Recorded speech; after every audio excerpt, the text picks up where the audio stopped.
Welcome to All About Bitcoin, a show dedicated to all things, questions, and markets related to Bitcoin, little b for the currency, and Bitcoin, big B for the network. A collective journey to understand, apply, and use this innovation, all Bitcoin, all the time. I'm your host, Galen Moore, filling in for Christine Lee this week. And checking on the Bitcoin price, $44,764.50 at this moment by the CoinDesk Bitcoin Price Index XBX. That's down about 2.4% over the past hour and about 2.9% over the past 24. Bitcoin slipping below the range it's been trading in today. I think in a few minutes we'll have some market analysis with our own Damanick Dantes to talk about that. But first, let's get into the top stories in the news today. More mainstream banks outside the U.S. are adding cryptocurrency services, the Wall Street Journal is reporting, noting support for buying, selling, and holding Bitcoin at Banco Bilbao Vizcaya Argentaria, that's BBVA, headquartered in Spain, and the Commonwealth Bank of Australia. The report also covers a large German group of savings banks that has said it is considering offering cryptocurrency wallets. Meanwhile, here in the U.S., MoneyGram's partnership with Bitcoin ATM operator CoinMe appears to be going well. The legacy money transfer firm announced today it's joined CoinMe's Series A funding round, taking a 4% stake in the startup. Further terms were not disclosed. The partnership aims to deliver Bitcoin via 12,000 MoneyGram locations. Electric Capital, a Bay Area venture firm with $110 million fund focused on crypto, released a developer report documenting the state of cryptocurrency software development in 2021. The report focuses mostly on Web3, but does make some room for Bitcoin. Bitcoin has a pipeline of more than 100 new developers coming into its ecosystem each month, the report notes, and it averaged 600 plus monthly active developers in December 2021. Ethereum and Bitcoin continue to add developers, growing by 42% and 9% respectively over 2021, according to the report. And as CoinDesk TV was covering cryptocurrency mining bans amid energy crises in Iran and Kosovo yesterday, protests were turning violent in Kazakhstan, where the price of propane, widely used by households and businesses there, has doubled. News reports of destabilizing protests in the Kazakh capital reached mainstream Western outlets overnight. As we noted on this program yesterday, Kazakhstan rose to be measured the second largest country by Bitcoin hash rate after the U.S., following the shutdown of China's Bitcoin mining industry. And our first guest today on All About Bitcoin is CoinDesk crypto markets analyst Damanick Dantes. Welcome, Damanick. Hey, Galen. Happy New Year. Happy New Year to you. So, a slow start to the year for Bitcoin. What can we glean from the price chart so far to indicate where we might go from here? Yeah, so sentiment has been extremely bearish heading into this year. Unlike last year, where we had a lot of the gains into the back half of the year, investor sentiment has been kind of dull heading into this year. And we've been stuck in this month-long trading range between 45 and 50K for about a few weeks. And now we're seeing a breakdown of that support from 45, and we're trading intraday around 44. It's tough to make an analysis on intraday moves. I think that's the result of, the Fed minutes came out and they said that they're pushing up the timetable for tightening monetary policy. So the markets, equities in general too, are selling off. So a lot of that volatility intraday. So we're looking for a day move somewhere around that support zone to see if the oversold conditions materialize. But over the long term, like on the weekly chart, momentum has definitely slipped, and that's an area of concern. So to me, stepping back and looking at the bigger picture, it means that upside might be limited this month. You might get some short-term buying activity, but the sellers are definitely in control. How can we sort of augment that analysis a little bit and try to get a sense of what sentiment is reflecting in terms of flows or transactions or any other kind of fundamental data? Yeah, so for that, we look towards the blockchain data. I was also showing that the number of transactions have been declining a bit. So typically during an upcycle, you see a burst of activity and more demand for block space, but some of that has been declining. So Glassnode says, with that decline, you might see some sideways movement persist in the price of Bitcoin. So that's a fundamental metric that a lot of analysts are watching closely, and that's not as bullish as it was in prior cycles. This is the number of transactions moving across the Bitcoin network. Is that correct? Yes, that's correct. Yeah.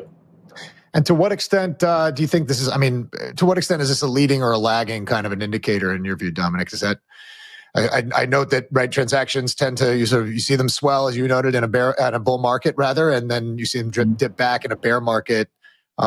Is that something that is kind of driving the price, or is sort of following the interest in the price? Yeah, that's tough to call. It might be following the price. The demand is very price driven, so I tend to see it as that. But I think over time, a lot of folks look at these things in cycles, right? So you want to just sort of remove the noise and look at the average amount and things like that. So if the average is skewing one way versus the other, that might be an indication of a sustained move. But for now, it's just something that's very immediate and deserves some watch. And then another one was exchange flows. Go ahead. Oh yeah, no, go ahead, please. Yeah, let's talk about that. Yeah, another one was exchange flows. So Glassnode was also showing that the 90-day moving average of exchange flows are picking up. And typically that's seen somewhat of a bearish sign, right? It just means that folks are moving their coins on the exchange rather than keeping them on their wallet. And the idea is that there's a sort of incentive to sell those coins or move them. So that might, point to some bearishness right there. But again, you want to see a sustained move and not just a spike up in an indicator. Yeah. So that's something that analysts are watching very closely as well. Yeah, we were looking at this chart earlier in the week, I think, and it's worth noting in context that that Bitcoin on exchanges has been at historic lows. A net move in the other direction here, but as you point out, wait and see whether that is a sustained move or a sort of a dip, if you will. Exactly. Last thing I want to touch on here is Bitcoin dominance, which declined somewhat precipitously in 2021 and looks to be, I think, continuing that trend in 2022. Seems like the sort of the global risk-off sentiment is meanwhile, in sort of internal to crypto, there's a little bit more of an appetite for risk to move from Bitcoin into more volatile cryptos. Do you think that's a fair way to look at what's happening here? Or what do you see in terms of the relationship between Bitcoin and other cryptocurrencies going into the year? Yeah, and that's been strange. With Bitcoin declining from that all-time high, you've still seen the demand for risk still pretty much strong in the altcoin space. And I think it's because, you're seeing a lot more altcoins come to market. There's been a lot of attention diverted away from just Bitcoin into more of these use cases like layer 2s and things like that. So I think a lot of those coins have been grabbing greater market share, and that's what folks call the flippening. And that's definitely occurring. And, the Bitcoin dominance ratio is declining back towards April 2018 levels. And that's when we were kind of midway through that bear market. And I think that shows that, the risk appetite was starting to slow. And typically when the Bitcoin dominance ratio increases on a sustained level, that shows a flight to safety in a way. And that occurred in the last bear market. We're not seeing that yet, but we're approaching those lows. So I'll be watching that carefully. If we do see a flow out of the altcoins and into Bitcoin in a sustained way, that might, indicate that some might be a scary safety. signal. Yeah, exactly. But we're not seeing that yet. The risk appetite is still pretty much strong. Damanick, thanks very much for joining us. Yeah, thank you. Have a good one. That was CoinDesk's Damanick Dantes. And coming up after the break, we'll look at why Goldman analysts think $100,000 Bitcoin may still be a possibility. Hello, I'm Jordan Muthra, Head of Studio Operations, and you are watching CoinDesk TV.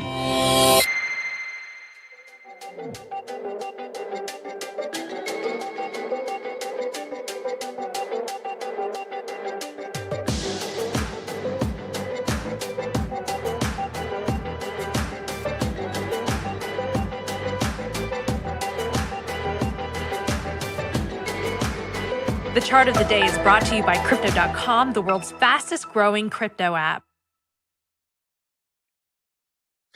$100,000 Bitcoin was supposed to be where we were going to be at the end of 2021, according to the touted supply-side stock-to-flow model for Bitcoin. That didn't happen, with Bitcoin closing the year below half that amount and heading downward today. But today's chart of the day comes via Bloomberg based on a Goldman Sachs analyst note in which the brains at Goldman noted $100,000 Bitcoin is still very much a possibility if Bitcoin continues to be adopted as a store of value or digital gold. The analysis shows a float-adjusted market cap for Bitcoin, which Goldman tallies at $700 billion, and the market cap of gold in a stacked area chart visualizing the total market for store of value, as Goldman defines it here. That's somewhere north of $3 trillion. Bitcoin for now composes about 20% of that market, so some room to grow. And joining me now is Chris Kline, COO of Bitcoin IRA, who has some data to indicate Goldman analysts aren't alone in that $100,000 Bitcoin expectation. Chris, welcome to All About Bitcoin. Pleasure to be here. Nice to meet you, Galen. Nice meeting you as well. So first of all, I know you've done this before, but let's talk about how it works with a Bitcoin IRA. How can I buy Bitcoin directly in this tax-advantaged way? What's that about? Exactly. You nailed it. Its ability to do the same investing you want to do with cryptocurrencies, but use that tax advantage of a traditional Roth or SEP simple IRA. Folks love it. They've loved it since 2016 when we started doing it. Is it legal though? Absolutely, 100%. Otherwise, I wouldn't be here with you today, Galen, right? I guess not. Right. I did read that there were a few folks who got dinged for doing gold, physical purchase of gold through a similar kind of a structure, I think, right? If I'm not mistaken. Actually, no, they did it through an LLC, and those are problematic. Have been since the 90s because it gets you in prohibited transaction zones. The gold that you talk about was held not in a approved depository, basically using an LLC for self-storage of those types of assets. But beyond that, contrast, go ahead. Yeah, tell me what you guys are using as a contrast there. Ours is actually a custodial model. It's puts together all the necessary pieces for a turnkey solution where clients can log in to desktop apps or the native iOS or any mobile app to open, fund, and then self-trade an account without having to deal with all the other issues that come to play when you try different mechanisms. And then through custody, you're providing some other services now, I gather, as well. You're providing some interest rates on deposits. Yep. Maybe you're even doing staking services. How do you expand on the sort of basic custody service? Yeah, of course. Obviously, first you got to keep it as secure as possible. We're exclusively partnered with BitGo, largest in the space, highest pedigree of security. And then you are connecting folks so that they have access to what they want with those particular coins. And earning interest and staking are new things in the DeFi world we brought to the market last year. Great success in that regard. And now what we have to do is add more options. One of the big things and part of the survey that we put out was we've got about 65 additional assets now for clients to utilize. Mm-hmm. Okay, so you had this survey of your users, and by the way, what's the base that we're talking about here? How many people involved in the survey? We had 100,000 that were surveyed, and we had about 3,000 respondents. And now these are retail retirement investors. So this gives you that macro that you don't see when you're looking at the charts and the logistics and the analysis, right? These are people that are looking as retirement investors, a 3 to 5 year holding period or longer, that obviously have a predominance in coins like Bitcoin and Ethereum, but their motivations are a little bit different. And one of them that came up in this survey was inflation. We knew it was a big topic in Q4, right? Now folks this isn't transitory. They're feeling the pinch, especially middle Americans. They want to salvage their retirement accounts for a fortuitous retirement time zone for them. And Bitcoin is looking like a potential for inflation for them. 25% of respondents say that's a reason why they're looking at cryptocurrency for their retirements.